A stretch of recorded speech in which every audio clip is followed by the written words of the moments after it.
It's a spectacular month and Eurotel Hotel invited us for their Halloween event this year. Kaya we decided to have our trick-or-treat experience with them. Upon arriving ay may nag-a-assist kagad na mga staff na super accommodating para sa registration. And then they give us this pumpkin basket and the claiming stabs na kasama na sa mga inclusion sa ticket. Napaka eye-catchy and IG-worthy nga din ang food buffet nila dito, na hindi lang aesthetic pero masarap pa. And while waiting for the program to start ay pwede ka na nga rin mag-ikot-ikot to claim your ice cream, cotton candies, and popcorn na talaga namang gustong-gusto ng mga bata, lalo na si Chloe. At meron ding face painting at photo booth.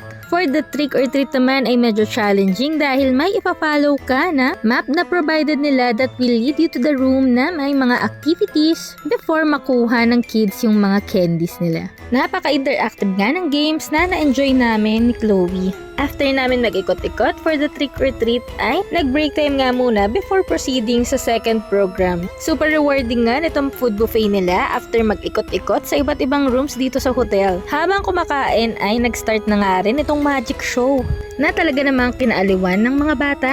Meron nga rin silang provided ng mga games para sa mga guardians na young at hearts. At congratulations nga sa mga nanalo sa Best in Costume. Bukod sa napakasayang activity ay marami rin kaming naiuwing prizes and gifts from Eurotel. And to know more of their upcoming events or kung gusto nyong mag-book with them ay ito po ang kanilang contact details.